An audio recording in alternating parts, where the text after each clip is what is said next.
Oh Seigneur, nous avons besoin de toi. Nous avons besoin de toi, Saint-Esprit. Pardon, Seigneur, pour les fois où nous t'avons mis de côté, où nous ne t'avons pas considéré. Pardon pour les fois où nous n'avons fait aucun cas de toi. Pardon pour les fois où nous ne t'avons pas écouté. Pardon pour les fois où nous avons désobéi, consciemment ou inconsciemment. Saint-Esprit, nous avons besoin de toi.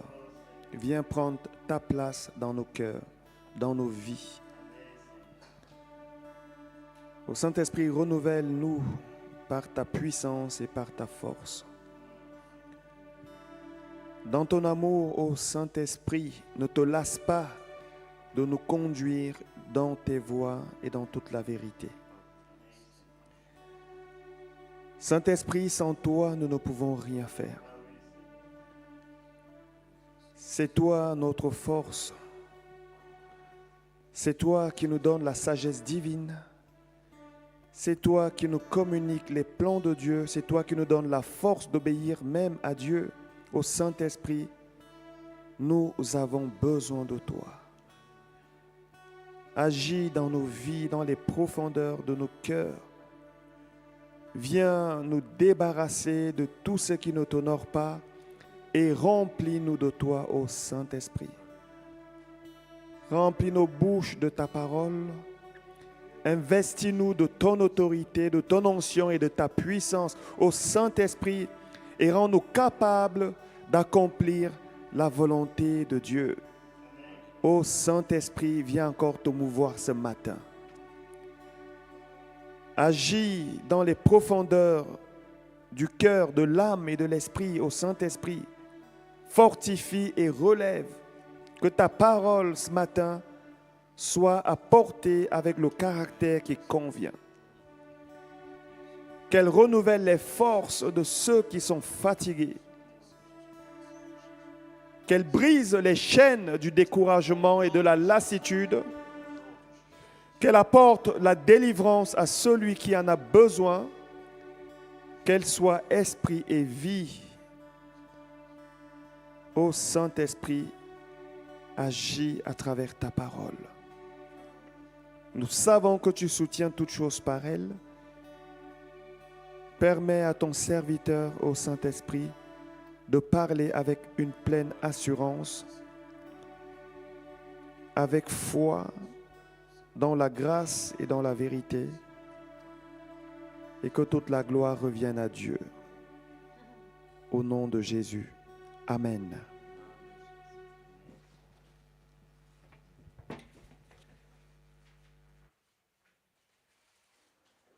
Amen. Bonjour à tous, bonjour à toutes. Merci d'être là présent ce matin, le dimanche matin. Ce matin, mon fils m'a posé la question, est-ce que dimanche prochain, nous sommes obligés de venir à l'église? Vous savez déjà qui pose ce genre de questions? C'est Cameron. Voilà, je te dénonce. Je lui ai dit, mais tu sais, c'est important de venir dans la présence de Dieu au moins une fois par semaine, dans l'assemblée avec les frères et sœurs. C'est vrai que nous pouvons prier chacun, et j'espère que là où vous êtes, vous avez des cultes personnels et vous priez, mais c'est important pour l'Église de se rassembler. L'Église n'est pas faite de murs physiques. L'Église, c'est le corps de Christ. Et l'Église n'est pas une institution qui est humaine, c'est Jésus qui a établi son Église. Amen. Lorsque vous venez, vous vous rassemblez, vous formez cette Église, c'est aussi une manière d'honorer Dieu, d'honorer Jésus, de lui montrer que ce qu'il a fait n'était pas en vain. Il est venu établir une Église. Et nous sommes cette Église, lorsque nous nous rassemblons, c'est premièrement pour l'adorer, mais aussi pour écouter ce que l'Esprit veut dire à l'Église. Amen. Et je crois que ce matin, le Seigneur veut agir. J'ai besoin de votre foi parce que je suis convaincu et ma prière, c'est que vous soyez aussi convaincus que ce matin, Dieu veut se manifester. Et ce que j'aime bien avec le Seigneur, c'est que lorsqu'il donne une parole, il la confirme. Et il a été question ce matin de David, alors on va beaucoup parcourir l'histoire de David. Il a été question aussi ce matin de ne pas avoir peur, de bannir la crainte. Ça aussi, ça va ressortir dans le message. Je vais prier avec moi s'il vous plaît. Que Dieu dispose nos cœurs ce matin. Que Dieu dispose nos cœurs. Priez pour que vos anges aussi dans le ciel s'activent ce matin. Élevons nos voix. Seigneur, notre Dieu, notre Père, Seigneur, permets que ce matin, dans ce lieu, tes anges entrent, Seigneur. Nous prions pour la manifestation de ta puissance au travers de ta parole. Seigneur, permets que la foi qui vient de la parole, Seigneur, soit inculquée dans nos cœurs ce matin et que nous soyons capables de saisir et de recevoir tout ce que tu veux donner à l'Église ce matin. Seigneur, nous savons que chaque fois que nous nous rassemblons et que nous nous approchons de toi, c'est une occasion pour nous de t'adorer, de te louer et de proclamer que tu es Dieu. Mais c'est aussi une occasion pour nous de recevoir ce que tu veux donner. Et ce que tu donnes est toujours, Seigneur, semblable à toi, grand, glorieux et éternel. Et ce matin, Seigneur, établis ta volonté sur la terre comme elle a déjà été écrite au ciel. Que ton règne vienne, que ton règne soit manifesté et que ta puissance, Seigneur, vienne encore faire son œuvre pour libérer, pour encourager, pour relever, pour fortifier et même pour ressusciter pour ta seule gloire au nom de Jésus. Amen. Amen. Le thème de la prédication ce matin est sur la foi. La foi. Et vous le savez, chaque fois que nous parlons de la foi, nous parlons de l'élément le plus important dans la vie d'un croyant.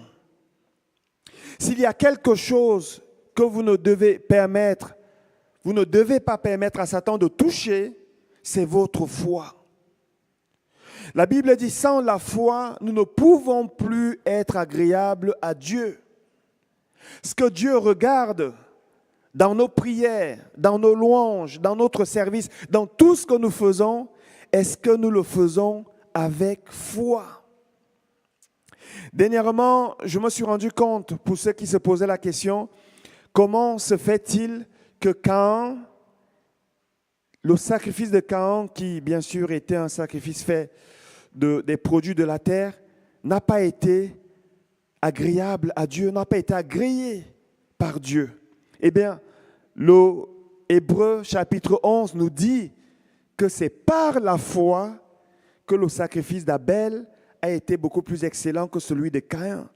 Ça veut dire que Abel avait foi que ce qu'il était en train de faire, Dieu était en train de l'approuver. Et effectivement, Dieu l'a agréé. C'est par la foi. Raison pour laquelle, ce matin encore, je vais prêcher. Et ma prière est que la puissance de la parole qui apporte la foi vienne rencontrer chaque cœur, que chacun puisse recevoir ce que Dieu veut lui donner dans le but de manifester cette foi et recevoir ce que Dieu veut donner. Amen. La foi, le titre de la prédication, c'est « Ta foi peut changer le cours des événements ». Ta foi. Dimanche passé, nous avons parlé de l'unité, de la puissance de l'unité.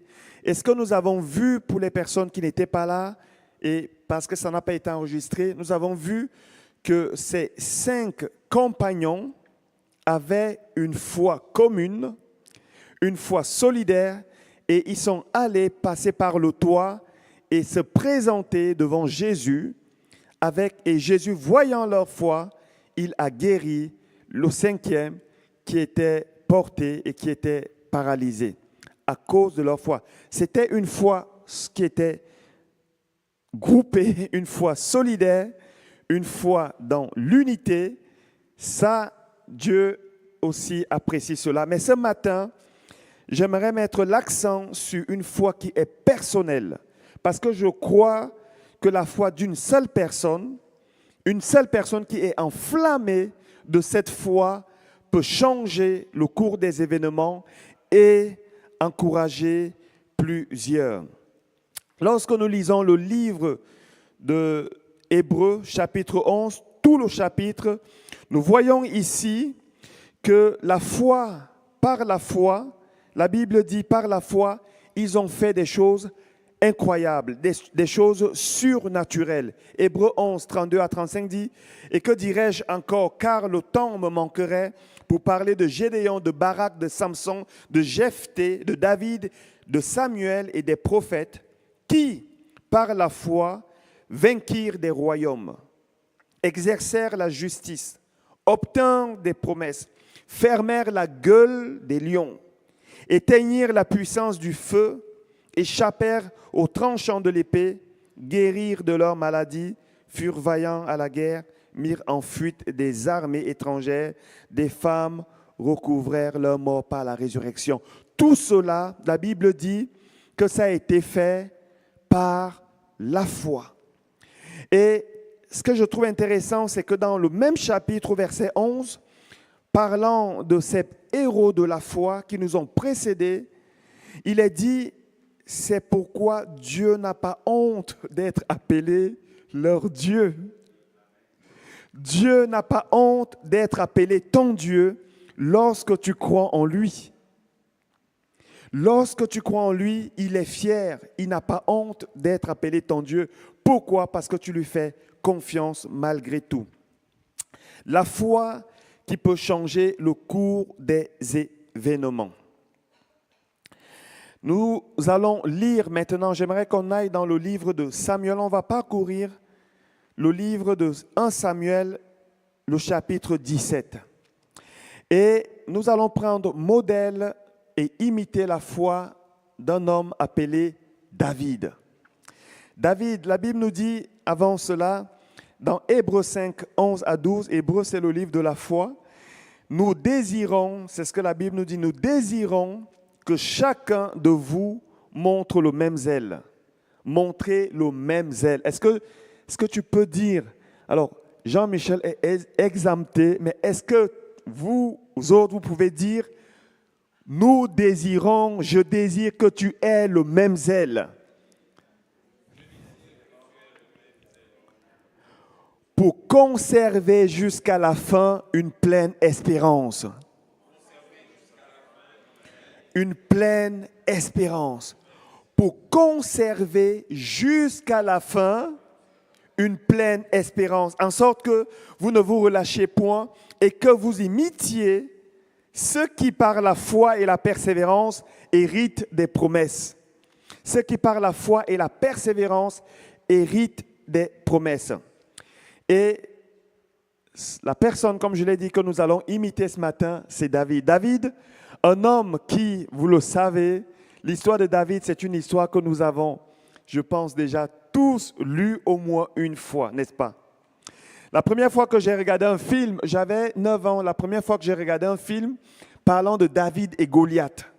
C'était en Afrique, dans un écran géant où on allait souvent regarder des films gratuitement. C'était dans un camp de prêtres, un camp catholique. Alors, ils projetaient souvent des films. Et ce jour-là, je suis arrivé et j'ai regardé le film de David et Goliath. Mes amis, je suis sorti de là en me disant, j'aimerais ressembler à cet homme. J'aimerais ressembler à cet enfant. Lorsqu'on voit David, le petit David, terrasser Goliath, ça nous a tous donné envie, n'est-ce pas, au moins une fois. David, c'est un enfant qui, selon la Bible, avait été considéré comme illégitime. Ça veut dire que sa maman n'était pas la femme légitime de son papa qui était Isaïe, qui avait déjà d'autres enfants avec l'épouse légitime. Et David, qui était le petit dernier, va naître peut-être d'un concubinage ou simplement il était l'enfant de la maîtresse, on ne sait pas. on ne sait pas, la Bible ne nous dit pas tout, mais ce dont on est sûr, puisque David le dit dans ses prières, il est né dans le péché, il est né d'une relation qui était illégitime. Cependant, il était quand même le fils d'Isaïe et il était avec lui, c'était celui à qui on donnait les corvées que personne ne voulait faire.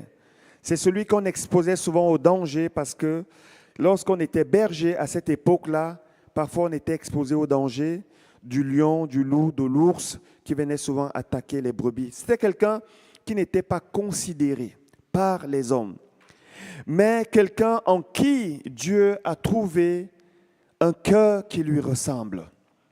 Et c'est David-là, alors que Saül, qui était le roi que Dieu avait choisi premièrement et qui avait été oint, ne va pas marcher dans les voies de Dieu, va désobéir à Dieu délibérément et à plusieurs reprises. Ce roi-là, Dieu va l'écarter, Dieu va le rejeter et il va choisir dans la maison d'Isaïe le petit David. Il va être oint par Samuel qui était prophète et il va, par des circonstances que Dieu va créer, venir à côté de ce roi même qui avait été rejeté par Dieu, Saül. Et ce qu'on voit déjà à ce moment-là, c'est que l'onction qui est sur David, lorsqu'il est en train de jouer de la harpe, va calmer Saül qui était déjà animé par un mauvais esprit. Et plus tard, les Philistins vont attaquer le peuple d'Israël, le peuple de Dieu. Ils vont être attaqués. Et la crainte va se saisir du peuple de Dieu. Et c'est normal parce que la personne qui était à leur tête, qui est Saül, n'avait plus cette relation avec Dieu. Et donc la crainte était là dans son cœur. Et cette crainte animait tout le peuple. Et ils vont aller au champ de bataille contre les Philistins. Et les Philistins vont envoyer, comme vous le savez, un de leurs soldats combattants appelé Goliath, un géant qui faisait 2,90 mètres de taille. Je ne sais pas si vous connaissez quelqu'un qui fait cette taille-là parmi vous. On sait qu'il y a des basketteurs, il y a des gens qui... Mais je ne sais pas si vous avez déjà vu quelqu'un qui fait 2,90 mètres. C'est imposant. Non seulement il était grand, musclé, baraqué, et même les armes qu'il portait faisaient peur. Et cet homme va être choisi pour combattre contre une personne, un Israélite, et la personne qui allait remporter la bataille allait donner la victoire à son camp. Et pendant 40 jours, ce Goliath géant, terrifiant, va venir chaque matin se présenter devant le peuple de Dieu, le peuple de Yahvé, le peuple de celui qui a fendu la mer Rouge en deux, le peuple de celui qui est capable de faire descendre le feu du ciel. Mes amis, ce géant va se mettre devant ce peuple et commencer à le mépriser, à l'insulter. Et en disant, envoyez vers moi quelqu'un pour me combattre. Si cette personne gagne, c'est la victoire de tout le peuple. Mais si cette personne perd, alors c'est la défaite de tout le peuple. Et pendant 40 jours, mes amis, 40 jours, c'est long. 40 jours, on vous insulte, on vous méprise, on vous crache dessus. Et la Bible dit que lorsqu'ils entendaient Goliath parler, ils avaient peur. Ils reculaient en disant, qui va défier cet homme? Personne. Et c'est dans ce contexte, Dieu n'est pas à court de serviteurs. Mes amis, même lorsque tu ne voudras pas te lever pour Dieu, Dieu va utiliser quelqu'un d'autre. Dieu n'est pas à court de serviteurs. Lorsque Goliath parle à ce peuple, peut-être que parmi eux, il y avait peut-être quelqu'un qui aurait pu se lever en disant, non, quitte à mourir, je vais aller mourir pour Dieu. Mais on n'insultera pas le nom du Dieu que je sers. Mais personne. Et 40 jours après, un enfant, David, il vient au champ de bataille apporter à manger à ses frères. Il arrive et il trouve cette situation de chaos, de crainte. Les gens sont abattus. Le visage est triste. Et David arrive, il voit ce géant qui méprise le peuple de Dieu et dit non, ça ne peut pas se passer comme ça. Peut-être que le roi ne fait rien. Peut-être que mes frères, Eliab, Abinadab, Shama, peut-être ils ne font rien, mais moi je ne peux pas laisser parce que ce Dieu qui m'a délivré de la patte de l'ours et de la griffe du lion me délivrera de ce géant.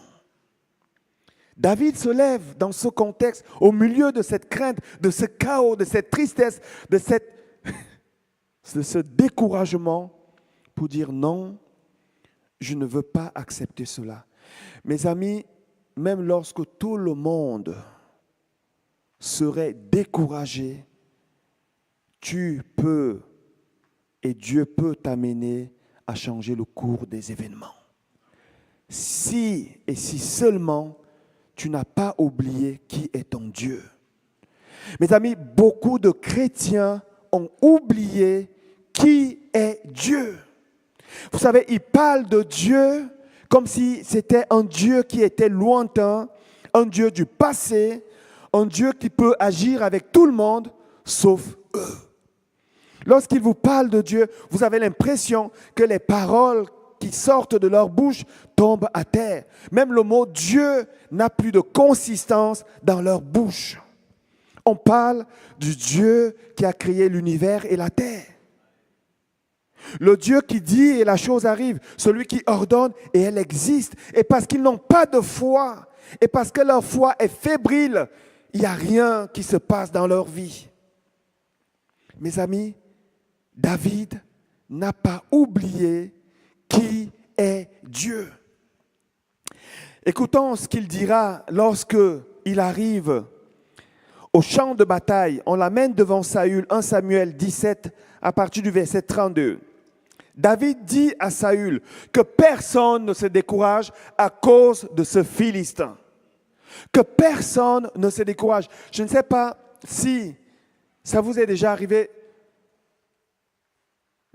d'être en présence d'une situation, peut-être de maladie, de tristesse, de chaos, et vous arrivez et vous dites à la personne, ne te décourage pas à cause de cette situation. Mes amis, vous êtes la bouche de Dieu. Vous êtes la bouche de Dieu. Dieu parle par vous. Il encourage par vous. Il relève par vous. Vous êtes le canal par lequel Dieu veut passer pour susciter la foi, le courage et l'espoir. C'est pour ça qu'il faut que ta foi, elle se relève ce matin. Il arrive, il dit que personne ne se décourage. Il parle à qui? Il parle au roi. Il parle à qui? Il parle aux soldats, des personnes qui ont certainement suivi une formation pour être des soldats et garder le peuple de Dieu. David n'a pas suivi cette formation conventionnelle. Il a suivi une autre formation. Vous savez, le Seigneur m'a fait passer un petit peu par cette formation aussi. C'est la raison pour laquelle je peux, avec simplicité de cœur, humilité, mais certainement avec une pleine assurance, vous dire que Dieu est encore Dieu. Il a été formé à combattre le lion et l'ours et à les vaincre. C'est ce David-là qui vient et qui dit au roi que personne ne se décourage à cause de ce Philistin. Moi, ton serviteur, j'irai me battre contre lui. Je ne sais pas si un enfant se présente devant nous en nous disant « Ne vous inquiétez pas, il y a tel problème, Dieu est capable de le faire. Je le crois et je vais agir, je vais mettre ma foi en action. » Saül dit à David « Tu ne peux pas aller te battre contre ce Philistin, tu n'es qu'un enfant. » Alors que lui, il est un homme de guerre dès sa jeunesse. Il a appris à tuer. Il a appris à combattre. Ce n'est pas seulement un géant, mais c'est un géant qui est expérimenté. On a entendu parler de lui. C'est un méchant. C'est fou, n'est-ce pas? C'est un ouin qui décourage un enfant de Dieu d'aller. Vous savez, j'ai vu ça quelques fois. C'est quelque chose qui m'irrite, franchement. Lorsque quelqu'un vient en disant, j'ai ce problème et je crois que Dieu peut agir. Et c'est un autre chrétien qui lui dit, soyons humbles. Ouais, Dieu sait ce qu'il fait, que sa volonté soit faite. Frère, Dieu est Dieu. Ma sœur, Dieu n'a pas changé encore. Il est Dieu. Il est encore Dieu. Dieu est encore Dieu. Saül lui dit, tu ne peux pas aller. Il a perdu de vue qui est véritablement Dieu. Vous savez, auparavant, avant cela, Dieu dira à Samuel, lorsqu'il pense que c'est Eliab, l'aîné, qui doit être au oint, Dieu dira, je l'ai rejeté. Pourquoi? Parce que Dieu voit les choses par anticipation. Cet homme, Eliab, qui était l'aîné de David, était au champ de bataille. Vous savez, si vous n'avez pas de... La Bible dit quoi par rapport à la foi? La Bible dit que mon juste vivra pas à la foi. S'il se retire, mon âme ne prend plus plaisir en lui. C'est ce que la parole de Dieu dit. C'est ce que Dieu dit. Mon juste vivra par la foi. La foi est quelque chose que nous devons avoir de manière constante. Vous savez, j'ai vu parfois des situations quand je n'en peux plus. Si c'est la seule chose que je peux dire, je le dis, Seigneur, je te fais confiance. Je te fais confiance. Je te fais confiance. Eliab, Dieu l'a rejeté. Samuel s'est dit, peut-être que c'est Aminadab. Et Dieu dit à Samuel, lui aussi, je l'ai rejeté. Pourquoi? Parce que Dieu cherche des personnes qui croient en lui. Dieu cherche des personnes qui croient qu'il est encore Dieu et qu'il est encore. Est-ce que quelqu'un croit ce matin que Dieu est encore capable?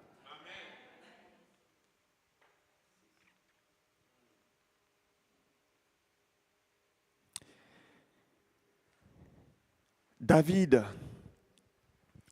verset 37, dira, l'Éternel m'a délivré.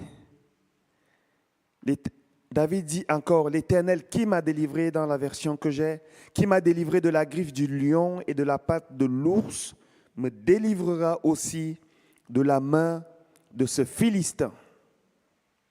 Il convainc David, il convainc Saül. Il lui dit, oui, peut-être que lui, c'est un chef de guerre, mais en ce qui me concerne, mon Dieu m'a délivré du lion. C'est pas si vous avez déjà eu un lion en face de vous. Je ne parle pas des lions qui sont dans les eaux, qui sont déjà soumis, dociles. Mes amis, un lion, ceux qui sont en Afrique et qui ont vu les lions de loin peuvent vous dire, un lion, ce n'est pas ce qu'on voit dans les eaux ici. Quand tu vois son regard, tu sais que lui là, il vient pour tuer. Il ne rigole pas. Il ne te donnera pas une deuxième chance. Dieu a délivré David de la patte, de la griffe de ce lion. L'ours, je n'ai jamais vu, même pas de loin, mais je pense que ça doit être impressionnant. Et David dit à Saül, ce Dieu-là va également me délivrer de cet homme. Et Saül lui dit, ok, va, que l'Éternel soit avec toi. Vous savez, Dieu a mis le peuple de Dieu dans une position où il voulait introduire David. Et lorsque Dieu t'amène dans un endroit, dans un moment où il n'y a pas de solution, sache que tu es peut-être la personne qu'il utilise pour amener le changement. Saisis cette occasion, saisis cette opportunité-là, parce que peut-être il n'y en aura pas d'autre. Si ce n'est pas toi, comme je l'ai dit, ça sera quelqu'un d'autre. Si ce n'est pas Vashti, ça sera Esther. Et si même ce n'est pas Esther, Dieu va susciter quelqu'un d'autre. Mais je prie que ça passe par toi qui écoutes ce message. Amen. La foi qui change le cours des événements, premièrement, est une foi qui s'appuie sur les exploits que Dieu a déjà accomplis. Amen. La foi qui va changer le cours des événements est une foi qui se souvient de ce que Dieu a déjà accompli, premièrement. David ne l'a pas oublié et il va s'appuyer sur ce Dieu-là qui a fait les choses par le passé. Versets 41 à 44 nous dit ceci, plus loin. Le Philistin s'approcha peu à peu de David. Alors qu'il vient, il insulte David, il voit quelqu'un qui se présente. Il a dû se dire, « Hey !» Alors il s'approche peu à peu. Pourquoi il s'approche peu à peu alors qu'il est géant? Vous savez, l'ennemi a peur de vous. Sauf que lorsque un chrétien ne sait pas quelle est la puissance qui l'accompagne, il tremble devant l'ennemi et l'ennemi le voit et il continue à intimider. Il s'approche peu à peu de David. Et l'homme qui portait son bouclier marchait devant lui. Le Philistin regarda et lorsqu'il aperçut David, il le méprisa. Ceux qui te méprisent ne te connaissent pas dans le sens spirituel. Ceux qui te méprisent ne te connaissent pas encore. J'aimerais simplement raconter un petit témoignage. Vous savez, j'ai été confronté à quelqu'un qui a fait de la sorcellerie. J'étais déjà converti et ma sœur a eu un problème avec une personne, un homme, et qui était violent physiquement. Et j'ai intervenu simplement, sans montrer de violence, mais en lui disant, tu ne peux pas continuer à faire ça. Tu ne peux pas continuer à lever ta main sur... Tu ne peux pas le faire. C'est pas possible. Arrête. Je ne suis pas pour la violence, je suis contre la violence. J'aime pas ceux qui tapent les autres. Et je lui dis, arrête. Et il a continué, et ben voilà, j'ai fait le nécessaire, la police l'a pris, et puis bon, voilà. Bref, il s'est mis en colère et il a juré de se venger. Mais vraiment, juré de se venger. Et on vient me dire que cet homme-là, fais attention, ce sont des chrétiens qui viennent me dire, fais attention parce qu'il est allé au Bénin et là, on l'a entendu raconter une histoire en disant que là-bas, il a fait des sacrifices, beaucoup de sacrifices, avec le vaudou, il a fait tout ce qu'il fallait pour attaquer, pour contre-attaquer. Fais attention. Et la chrétienne qui est en train de me dire ça, elle avait les larmes aux yeux. Elle dit, quand j'entendais cette histoire, je me suis dit, mais comment il va faire? J'ai dit à la femme chrétienne, je lui ai dit, ne t'inquiète pas pour moi. En ce qui me concerne, je sais, je connais les promesses de Dieu sur ma vie. Et tant que ces promesses ne sont pas encore accomplies, je ne crois pas que Dieu va permettre qu'il me touche. Je suis rentré à la maison et j'ai fait comme Josaphat, j'ai mis mes genoux à terre. En disant, Seigneur, tu as entendu ce qui est en train de se tramer contre moi. Seigneur, face dans cette situation, mes mains sont propres. Défends ma cause. Défends ma cause.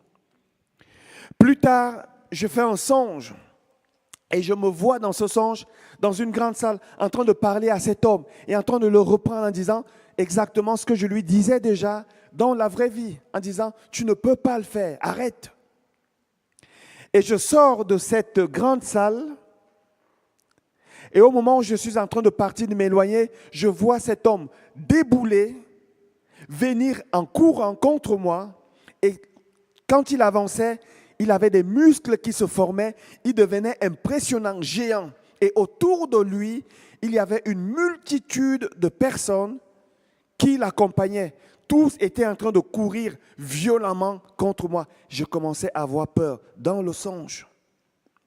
Et ils sont arrivés, et quand ils se sont mis devant moi, je me disais, j'ai quelques techniques. C'était une vision, donc un songe où j'avais certains de mes sens, où je me disais, je vais essayer de me défendre comme j'ai appris à le faire dans les arts martiaux.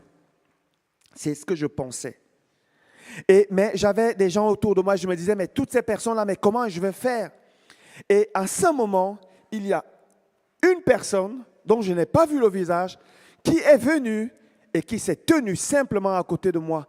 Et lorsqu'il s'est tenu, tous ceux qui étaient autour se sont calmés, comme s'ils avaient peur de cette personne qui était à côté.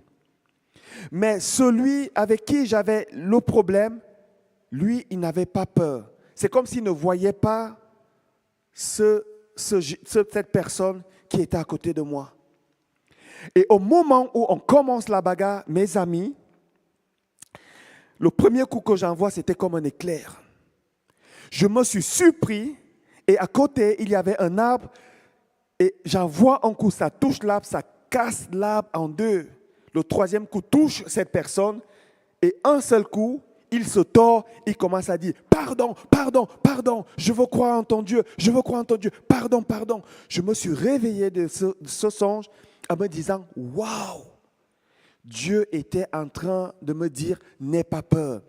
Tu ne sais pas toi-même la force que j'ai déjà mis en toi. » La force que j'ai déjà mis en toi. Le Philistin a méprisé David parce qu'il ne connaît pas l'identité spirituelle de David. Mes amis, il est peut-être temps de montrer à certaines choses et à certains géants ton identité, si seulement tu connais ton identité spirituelle, ce que tu vaux, la puissance qui est cachée en toi. Il va le mépriser. David ne va pas s'arrêter jusque-là. La Bible dit qu'au verset 43, le Philistin dit à David, « Suis-je un chien pour que tu viennes à moi avec des bâtons ?» Et après l'avoir maudit par ses dieux, il ajouta, « Viens vers moi et je donnerai ta chair aux oiseaux du ciel et aux bêtes des champs. » Il va maudire David. Mes amis, c'était une stratégie. Vous savez, le peuple, les Philistins, était un peuple idolâtre, était un peuple qui pratiquait le cultisme. Et ce n'est pas pour rien que Dieu détestait ce peuple et voulait les corriger et les juger. Lorsque le Philistin maudit David, ce n'est pas pour rien. C'est là où le combat commence. Mes amis, la véritable foi qui change le cours des événements ne se tait pas. Elle prie, elle déclare, elle proclame. Face aux situations qui semblent être des géants, ouvre ta bouche, proclame la parole de Dieu, ne te tais pas. Il va maudire. Pourquoi? Parce que la mort et la vie sont au pouvoir de la langue. Il va commencer par le tuer par la langue. Vous savez, à une certaine époque, dans le livre de Jérémie, Jérémie était cet homme que Dieu avait choisi aussi dans la jeunesse, un enfant. Et Dieu va le oindre, Dieu va l'appeler, Dieu va l'envoyer. Dieu était avec lui. Et on n'arrivait pas à l'arrêter. On n'arrivait pas à le déstabiliser. Et parmi le peuple, les gens qui ne l'aimaient pas diront quelque chose. C'est dans Jérémie 18, verset 18. La version seconde ici. Elle dit cependant, ils ont dit, venez, préparons un plan contre Jérémie. L'enseignement ne manquera pas puisque nous avons des prêtres. Ça dit, éliminons-le, il y aura d'autres personnes. L'enseignement ne manquera pas puisque nous avons des prêtres, ni les conseils puisque nous avons des sages, ni les paroles puisque nous avons des prophètes. Venez, tuons-le à coups de parole. Tuons-le à coups de parole. Vous savez, la parole, elle peut tuer. Si quelqu'un vous maîtrise avec la parole, mes amis, il vous a déjà vaincu. La parole, la puissance de la parole. C'est la raison pour laquelle nous devons faire attention également à nos paroles. Vous savez, lorsque j'ai dit des choses que je n'aurais pas dû dire et que je me répands, je demande pardon. Nous sommes appelés à être les vases dans lesquels Dieu déverse les bonnes paroles et nous les proclamons. Il va proclamer des paroles de mort sur David. David ne va pas se taire. David, c'est quelqu'un qui marche maintenant avec l'Esprit de Dieu, qui est ouant et que Dieu conduit, dirige. David dit aux Philistins, lui aussi va ouvrir la bouche. Il trouve enfin quelqu'un qui ouvre la bouche.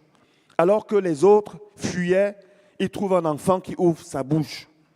Il dit aux Philistins, tu marches contre moi avec l'épée, la lance et le javelot, et moi je marche contre toi au nom de l'Éternel des armées, le Dieu de l'armée d'Israël, que tu as insulté. Tu as insulté Dieu. Tu l'as insulté. David est un fin stratège. Il implique Dieu dans le combat. Et à partir de là, ce n'est plus David contre Goliath, c'est Goliath contre Dieu. Vous savez, souvent, c'est ce que je prie. Seigneur, je me cache sous toi. Seigneur, vois leur menace. Agis. Et lorsque tu as foi en ce Dieu-là, tu lui permets d'agir. Vous savez, Dieu ne va pas venir s'impliquer dans un combat où tu ne fais aucun cas de lui, où tu n'as même pas foi en lui, où tu ne prends pas le temps de le solliciter, tu veux aller par tes propres forces. Il aime quand on le sollicite. Quand on lui dit, Seigneur, ce n'est plus mon combat, c'est ton combat. Il t'a insulté. Et il continue en disant, aujourd'hui, l'Éternel te livrera entre mes mains, je t'abattrai, je te couperai la tête. Aujourd'hui, je donnerai les cadavres du camp des Philistins aux oiseaux du ciel et aux animaux de la terre. Et toute la terre saura qu'Israël a un Dieu. Vous savez, les paroles de David ont été des paroles prophétiques. Toute la terre saura. Aujourd'hui, même ceux qui ne veulent pas le reconnaître sont obligés d'admettre qu'il y a un Dieu, il y a une force qui protège ce petit peuple. C'est David qui l'a sorti premièrement. Toute la terre saura qu'Israël a un Dieu. Et toute cette multitude saura que ce n'est ni par l'épée, ni par la lance que l'Éternel sauve, car la victoire appartient à l'Éternel et il vous livre entre nos mains.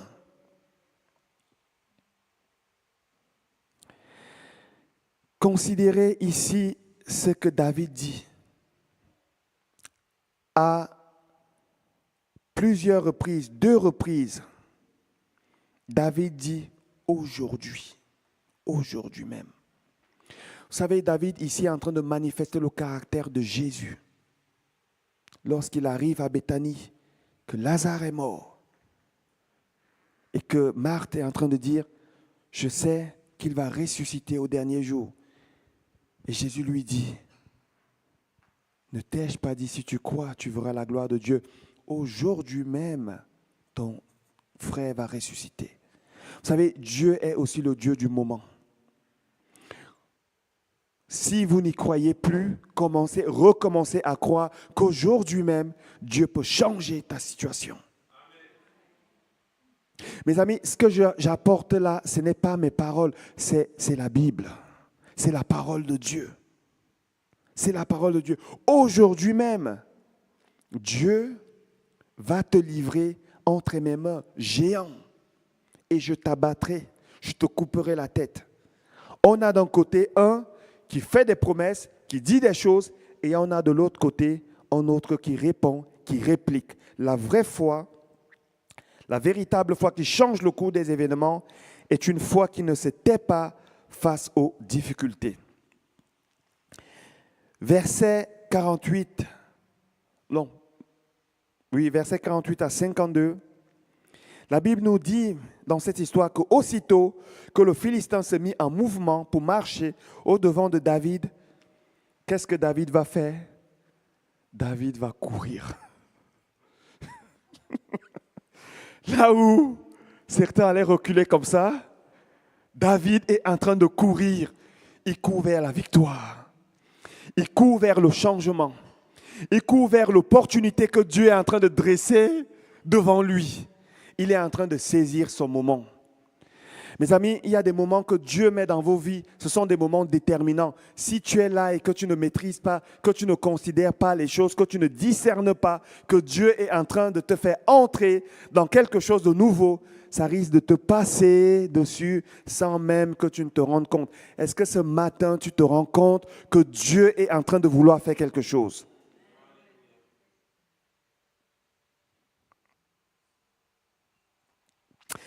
Vous savez, lorsque Dieu m'alimentait de cette parole, le matin, je me suis réveillé, je suis allé embrasser ma femme, je lui ai dit tous les mots d'amour,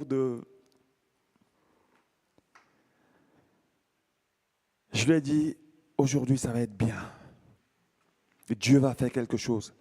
Et ma seule inquiétude, c'était, est-ce que cette parole va toucher un cœur? Est-ce qu'il y aura un David ce matin? Est-ce qu'il y aura quelqu'un qui va saisir ça, cette opportunité, et qui va permettre à Dieu, par sa foi, d'apporter le changement? C'était juste ça mon inquiétude. Vous savez, le problème n'est jamais du côté de Dieu. Est-ce que nous allons croire que Dieu va faire? David va courir vers le Philistin. Il courut sur le champ de bataille à la rencontre du Philistin. Il mit la main dans sa gibecière. Il prit une pierre et la lança avec sa fronde. Il frappa le Philistin au front et la pierre s'enfonça dans le front du Philistin. Vous savez ce que David a fait? Il a lancé la pierre et le doigt de Dieu a pris la pierre et il a fait comme ça. Stop, arrête de parler. Point barre. Stop, tais-toi. C'est comme ça que Jésus agissait. Lorsqu'il va ressusciter Lazare, Lazare sort. Lorsqu'il y a une tempête qui est là, qui menace ses disciples, silence, tais-toi. Lorsqu'il va ressusciter la fille de Jairus, Talitha Koumi, 2 mots. 2 mots. Lorsque Pierre lui dit, si c'est toi Seigneur, ordonne que je marche sur l'eau, il lui dit juste, viens. Vous savez, c'est facile pour Dieu. C'est à nous d'avoir foi en lui. Amen. C'est à nous. Et il va frapper le Philistin.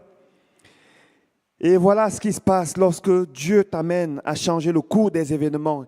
Et les hommes d'Israël, avant cela, il courut, s'arrêta près du Philistin, verset 51, se saisit de son épée qu'il tira du fourreau, le tua et lui coupa la tête. Les Philistins, voyant que leur héros était mort, prirent la fuite. Et les hommes d'Israël et de Juda poussèrent des cris et allèrent à la poursuite des Philistins jusque dans la vallée et jusqu'aux portes d'Écron. Les Philistins blessés à mort tombèrent dans le chemin de Charem jusqu'à Gath et jusqu'à Écron. David, je ne sais pas si vous avez constaté ici, David, au moment où il est en train de dire aux Philistins, je vais te couper la tête, il n'a pas d'épée. Ça s'appelle la foi. Mes amis, la foi a une vision. La foi voit les choses qui ne sont pas encore manifestées. Je ne sais pas là où il a pensé prendre cette épée pour couper la tête. Tout ce qu'il savait, c'est que la tête va tomber. Et parfois, ce dont tu as besoin de savoir, c'est que Dieu est avec toi. Ce problème va être réglé. C'est peut-être la mer rouge qui est là devant toi. Tu n'as pas besoin de savoir comment est-ce que ça va se fendre en deux. Tu as juste besoin de savoir que Dieu va le faire. Amen. Il va prendre l'épée du Philistin et il va couper la tête. En d'autres mots, il a dit et il a fait. Mes amis, la véritable foi qui apporte le changement, c'est une foi qui est active. Une foi qui s'exprime par des actes. Ce n'est pas juste une foi qui parle, une foi des décibels. Oui, c'est déjà la foi, mais elle doit être accompagnée par des actions. La Bible dit que la foi qui n'est pas accompagnée par des œuvres, elle est morte. Elle s'appelle peut-être encore la foi, mais c'est une foi qui est en agonie. Et aujourd'hui, mes amis, il y a plusieurs personnes, même parmi le peuple de Dieu, qui ont une foi qui est en agonie. Ne laisse pas, et je ne laisserai jamais que ma foi soit en agonie. Parce que je sais que la seule chose, la chose la plus précieuse que j'ai et qui me rend agréable à Dieu, c'est la foi. Lorsque ta foi commence à être en berne, elle commence à faiblir. Réactive ta foi. Parle à ton âme. Que ta foi reprenne vie au nom de Jésus. Amen. Il va couper la tête du Philistin et il va porter la tête du Philistin comme ça, comme pour dire, tiens, parle encore. J'aimerais maintenant appeler les musiciens à me rejoindre en disant ceci.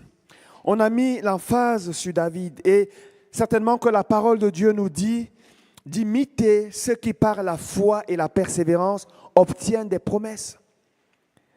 Mais j'aimerais maintenant qu'on puisse se tourner vers, non pas David, mais vers le Dieu de David. Le Dieu de David. La Bible dit dans Romains 8, 31, que dirons-nous donc à l'égard de ces choses? Si Dieu est pour nous, qui sera contre nous? La première chose, c'est il faut être convaincu que Dieu est avec toi.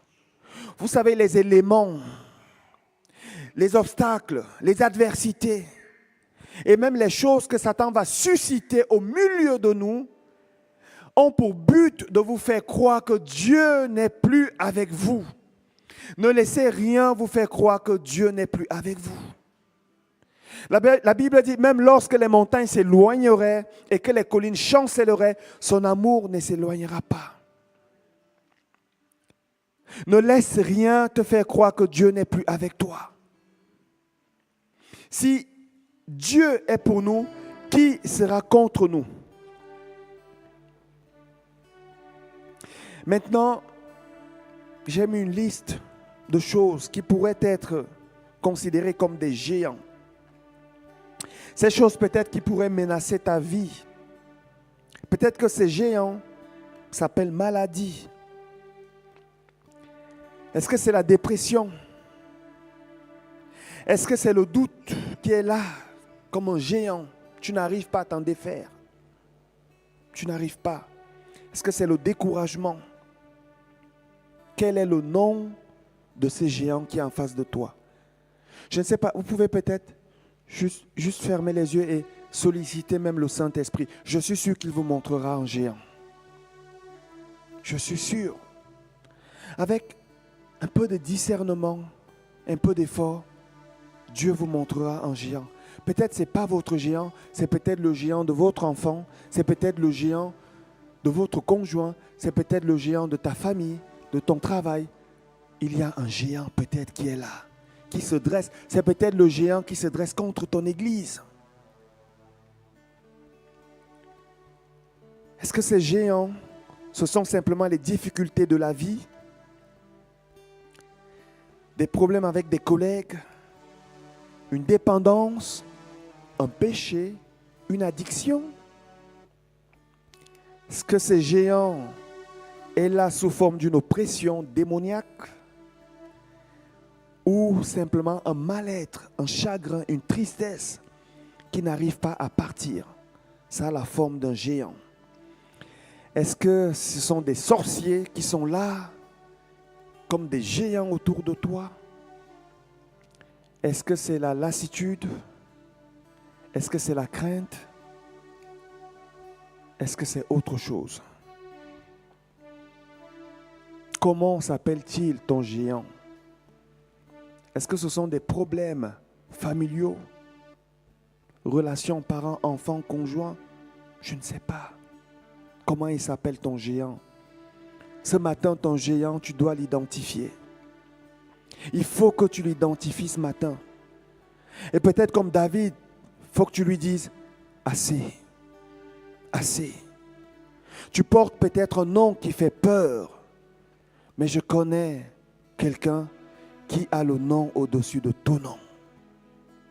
Le nom devant lequel la Bible dit tout genou fléchit. Même si tu as 3 mètres devant lui, tu vas fléchir. Et j'aimerais, pendant que le Saint-Esprit t'ouvre l'esprit, j'aimerais que ce matin, nous puissions, pendant ce temps de louange, s'il y a une louange qui est vraiment adaptée, sinon on peut trouver une louange. Parce que ce moment, je ne veux pas le rater. Je crois que ce moment, il est déterminant.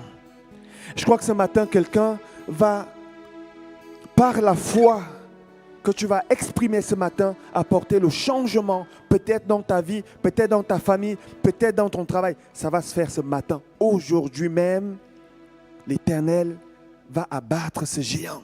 Si seulement tu lui fais confiance comme David a fait confiance.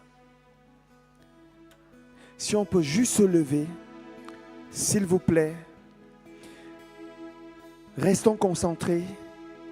Restons concentrés. Si Dieu vous a mis quelque chose à cœur, gardez ça en esprit. Et maintenant, tournons nos regards vers le Seigneur.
Commence à adorer le Seigneur. Tourne-toi premièrement vers lui. Proclame sa puissance. Proclame sa divinité. Proclame sa majesté. Tourne-toi premièrement vers lui. Reconnais qu'il est Dieu, il est Seigneur, il est puissant, il est glorieux, il est vivant. Il ne change pas. Sa puissance est infinie. Élève le nom du Seigneur ce matin. Alléluia. Ouvre ta bouche premièrement avant de parler à ta montagne, avant de parler à ton géant. Parle à ton Dieu. Dis-lui à quel point tu lui fais confiance, à quel point il est Dieu, quel point il est puissant, il est grand, il tient l'univers dans sa main, il dit et la chose arrive, il ordonne et elle existe. Il est le même hier, aujourd'hui et éternellement. Il est celui devant lequel tout genou fléchit, dans le ciel, sur la terre et même sous la terre. Parle, proclame, ne ferme pas ta bouche. Annonce ses bontés, annonce ses merveilles, annonce ses bienfaits.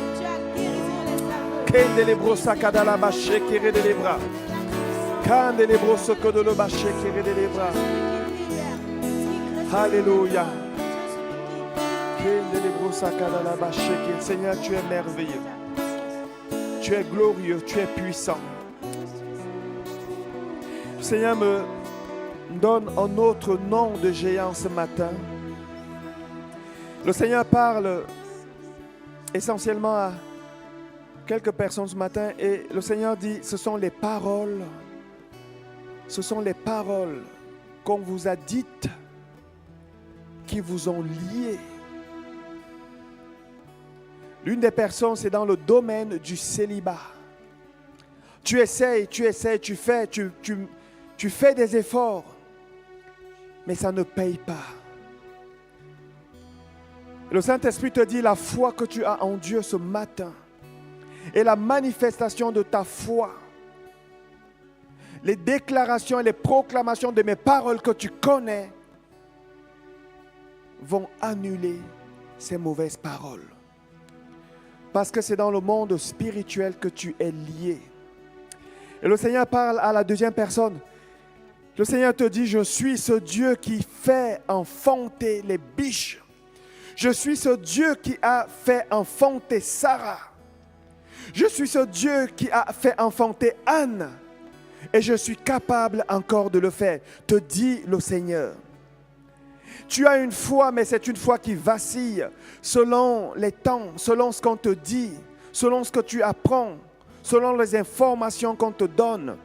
Le Seigneur te dit, peut-être que ce matin, tu as besoin d'être renouvelé dans ta foi et crois que je suis capable de le faire. Le Seigneur met un accent sur cette personne parce que parfois, tu as peur de mettre ta foi, de mettre trop d'espoir et d'être dessus. Le Seigneur te dit, je n'ai jamais repris quelqu'un qui avait foi en moi. Je n'ai jamais fait de reproche à quelqu'un qui avait cru en lui disant, tu as trop cru. Crois seulement, te dit le Seigneur, et tu verras la gloire de Dieu. Maintenant, nous allons prier. Mes amis, ce moment est solennel. Nous allons prier ce matin. Et tu vas commencer à parler maintenant à ta montagne, à ton géant. Jésus a dit, si vous dites à cette montagne, déplace-toi, jette-toi dans la mer, et si vous ne doutez pas, elle vous obéira. Toi, tu parles, et c'est Dieu qui déplace la montagne. Ton géant est là, si tu l'as localisé, parle à ton géant. Parle maintenant, prends autorité. C'est peut-être une oppression, c'est peut-être une attaque, une adversité. Peu importe, prends autorité. Si ce sont des paroles qui te reviennent à l'esprit, parle maintenant. Sois dans l'esprit, agis s'il te plaît. Plusieurs personnes attendent ce témoignage-là pour avoir une foi qui est renouvelée. C'est peut-être une maladie. Parle maintenant au nom de Jésus. Élevons nos voix. Seigneur notre Père, notre Dieu, toi qui as fait le ciel et la terre, toi à qui rien n'est impossible. Seigneur, tu l'as dit à plusieurs reprises, tu l'as dit à travers ton serviteur, ton ange, Gabriel, car rien n'est impossible à Dieu. Et tu l'as confirmé par ta bouche à travers Jésus, car rien n'est impossible à Dieu. Et Seigneur, ce matin, nous voulons nous appuyer sur cette parole et proclamer maintenant que tout ce qui se tient devant nous comme une position spirituelle, maintenant nous dégageons maintenant ces choses dans le nom puissant de Jésus-Christ. Toute oppression démoniaque, le découragement, la peur, la lassitude, l'oppression, la dépression, au nom de Jésus-Christ, elle ne peut plus se tenir devant nous maintenant. Nous vous commandons de partir au nom de Jésus. Vous disparaissez maintenant. Toute opposition spirituelle contre l'Église, oh Seigneur, nous nous appuyons sur ta parole qui dit que même les portes du séjour des morts ne prévaudront point contre elle. Au nom de Jésus, toute parole, proclamation, incantation contre l'Église est maintenant nulle et sans effet. Tout géant spirituel, toute oppression, tout ce qui fait une pression sur l'Église, au nom puissant de Jésus, nous dégageons maintenant cela. Vous quittez maintenant de cette Église dans le nom puissant de Jésus. Ô Père éternel, agis Seigneur. Agis Seigneur. Agis et tends ta main au Père éternel. Merci parce que c'est toi qui déplaces les montagnes. Tu nous as donné la responsabilité de parler, mais c'est toi qui agis, Seigneur. Tu as agi avec David. Tu es le même hier, aujourd'hui, éternellement. Seigneur, fais tomber les chaînes de la dépendance ce matin. Les chaînes même de l'incrédulité, là où la foi n'est plus capable de croire, là où elle est morte. Seigneur, ressuscite ce matin. Agis, ô Père éternel, au nom de Jésus. Ô Père éternel, étends ta main sur les entrailles, Seigneur, qui veulent enfanter. Que l'onction et la puissance de ton esprit, Seigneur, fassent revivre ce qui est mort dans le nom puissant de Jésus. Seigneur, s'il y a des blocages au Père éternel, au niveau spirituel, peut-être dans l'emploi, dans les difficultés familiales, au Père éternel, nos regards sont sur toi. Agis, Seigneur. Nous commandons maintenant à tout ce qui est déréglé, à tout ce qui dysfonctionne, d'être restauré maintenant dans le nom puissant de Jésus-Christ. Les corps qui sont malades, dans le nom de Jésus, nous appelons, Seigneur, la guérison. Et nous croyons que par les meurtrissures de Christ, de Jésus, maintenant, la guérison vient. La guérison divine, elle est établie. Seigneur, nous croyons. Nous savons que tu es le même hier, aujourd'hui, éternellement. Ta parole ne ment pas. Nous nous tenons maintenant sur ta parole, Seigneur. Merci, Seigneur, d'agir. Là où il y avait des difficultés, là où il y avait des problèmes, là où il y avait, Seigneur, la maladie, le compromis, le découragement, ô Père, nous croyons que tu as agi dans le nom de Jésus-Christ. Alléluia.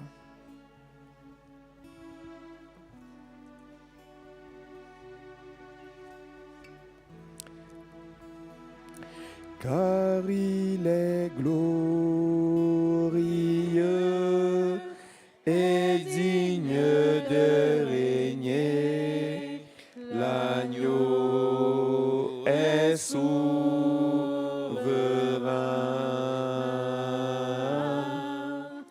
Nous élevons la voix pour l'adorer. L'agneau est souverain. Car il est glorieux et digne de régner.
Je crois que ce matin, le ciel est ouvert. Le Seigneur veut parler à une personne qui est dans les études ou qui s'est remis dans les études et tu as de la peine parce que tu te poses la question comment tu vas y arriver. Et le Seigneur te dit, c'est ton géant, c'est ton géant. Avance vers lui, cours, continue, avance, continue et je te donnerai des forces.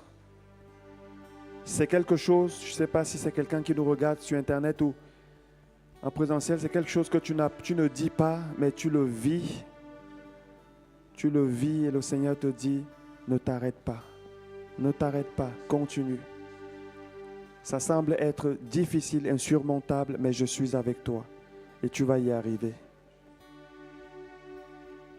Amen.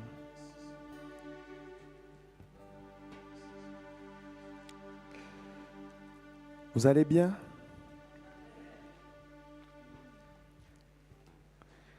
Voilà. Retenez que vous êtes ces personnes que Dieu choisit pour apporter le changement. Pour apporter le changement.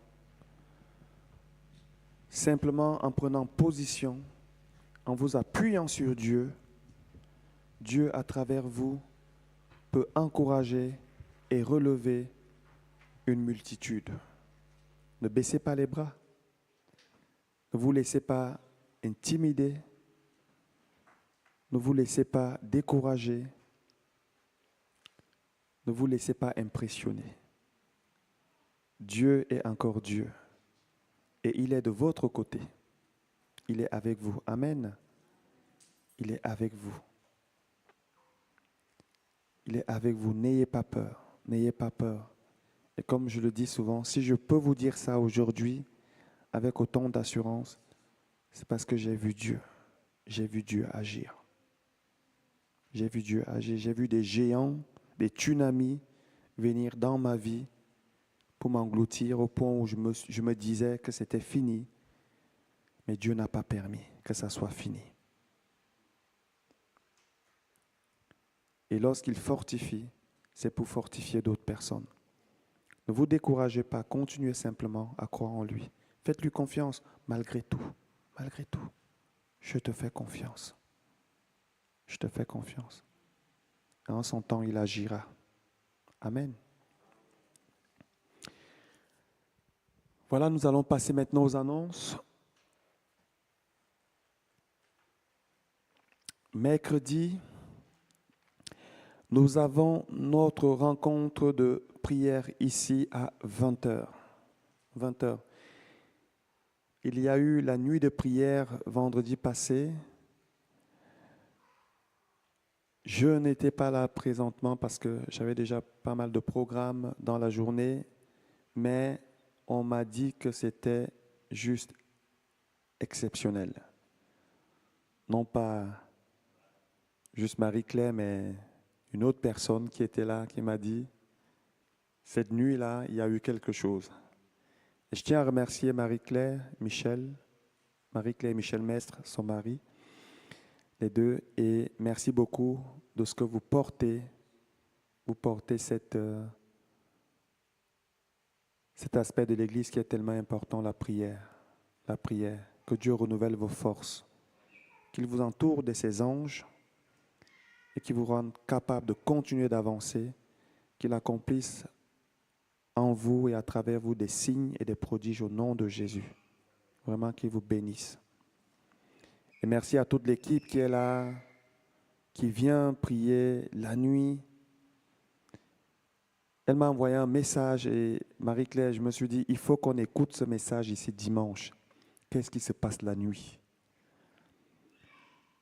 C'est vrai que j'avais déjà quelques bribes, mais elle m'a encore ouvert l'esprit. Vous savez, ce n'est pas pour rien que Dieu a séparé les ténèbres de la lumière. Ce n'est pas dans un sens physique seulement, c'est aussi spirituel. Qu'est-ce qui se passe aux veilles de la nuit? Elle a apporté une explication qui m'a convaincu.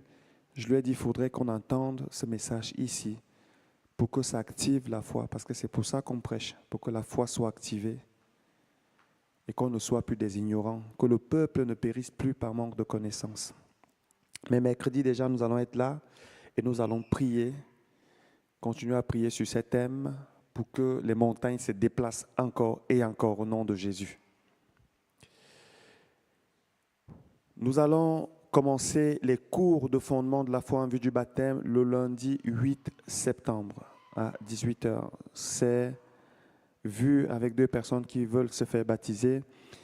Et parallèlement, nous avons une autre personne qui va suivre les cours de fondement de la foi, cette fois-ci le vendredi, parce qu'il faut se faire tout à tous.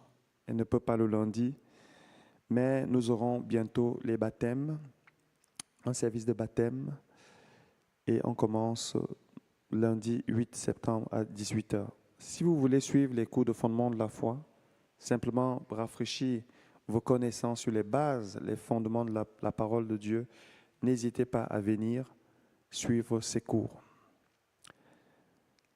Nous continuons. Rencontre solo comme seul. Donc pour les personnes qui sont seules, nous allons avoir une matinée donc samedi 27 septembre, enregistrée déjà de 9h à midi. Vous pouvez inviter des personnes. Nous allons apporter des enseignements basés sur la parole de Dieu. Le Seigneur m'a montré dernièrement qu'il y a des choses qu'il faut déconstruire et reconstruire.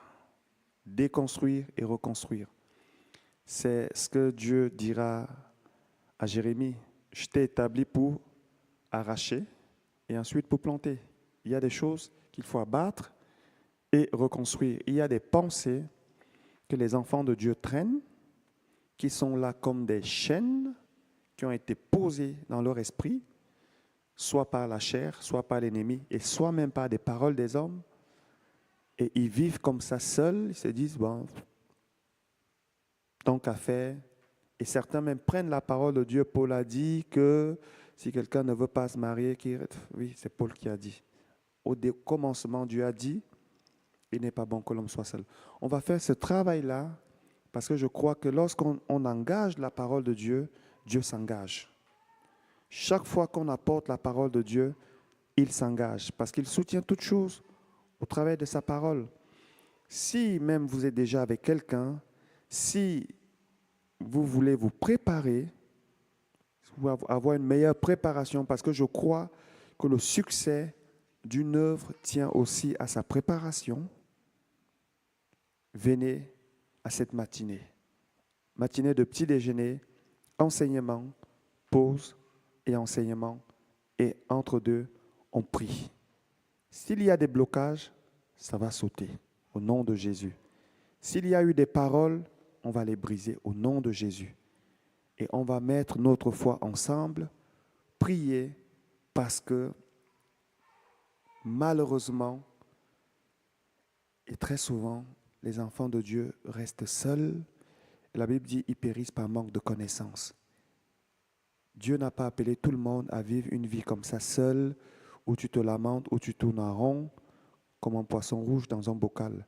Si tu as fait le choix, alors tant mieux. Mais si tu veux et tu dis non, Seigneur, ta parole, je veux m'appuyer sur ta parole, viens, on va avoir ce temps béni devant Dieu. Nous continuons. Avant cela, dimanche prochain, je crois, dimanche prochain, nous aurons un culte avec présentation d'enfants. L'annonce a été envoyée. Dimanche prochain, nous avons un culte avec présentation d'enfants. On va présenter un enfant au Seigneur et à l'issue, nous aurons un repas canadien. Je prie l'Église d'être là, que chacun apporte quelque chose, comme on a souvent fait dans les repas communautaires, que chacun apporte quelque chose, que chacun prépare quelque chose, parce que c'est un événement qui est un heureux événement. Amen.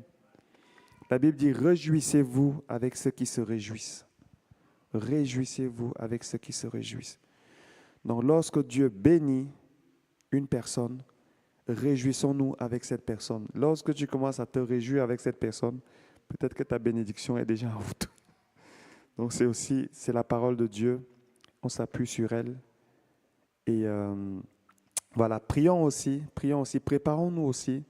Préparons nous-mêmes pour les cultes, mes amis. Lorsque nous venons au culte, ne nous levons pas comme si c'était une corvée en disant encore, une fois de plus, on y va. Et puis on verra bien comment ça va se passer. Mes amis, préparez-vous. Préparez-vous. Préparez votre foi. Seigneur, aujourd'hui, là, il faut que je reçoive quelque chose. Donne-moi aujourd'hui de chanter un cantique nouveau. Préparez-vous, s'il vous plaît. C'est très important. Dimanche prochain, c'est ce que nous allons faire. Maintenant, nous allons passer aux offrandes.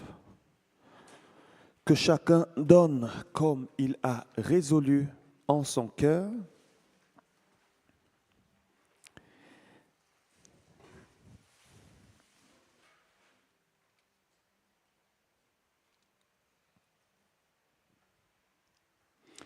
Je rappelle toujours que nous avons l'épicerie Sarepta qui est là et qui est à dispo de ceux qui sont dans le besoin. Si vous êtes dans le besoin, l'épicerie est là, l'épicerie Sarepta. Vous pouvez vous servir. Vous pouvez également apporter quelque chose si vous voulez donner. Le principe de cette épicerie, c'est donner et recevoir. Donner et recevoir.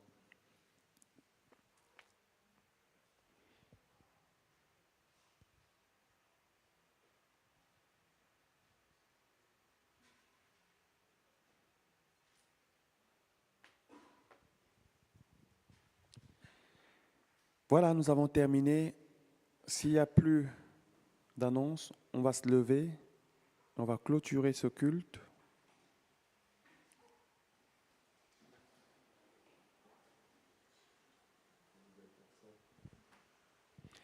Est-ce qu'il y a des personnes qui viennent pour la première fois ce matin?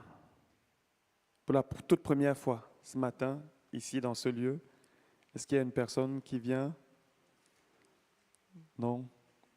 Tout le monde est ancien. C'est bien, soyons fidèles. Amen. Seigneur, nous voulons te dire merci parce que nous croyons que ce matin, Seigneur, tu as agi.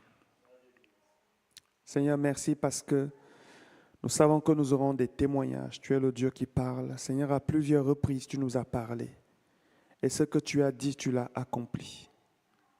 Parce que tu es le Dieu de la promesse et tu es aussi le Dieu de l'accomplissement.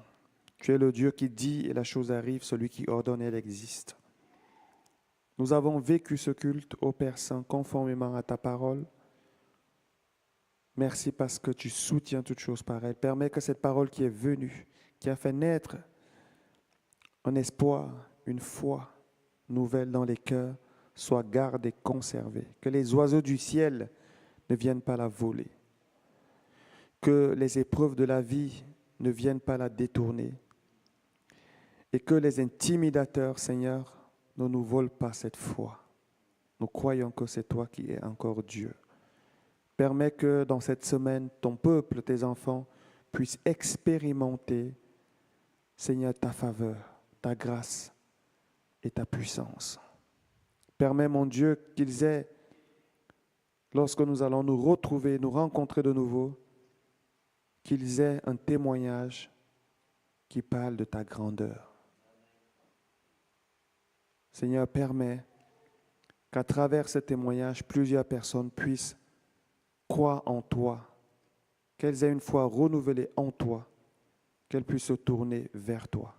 Ce que nous avons lu de David, ses exploits, Seigneur, nous poussent non pas à rester fixés sur David, mais à nous tourner vers toi, qui est le Dieu de David et le Dieu de la victoire.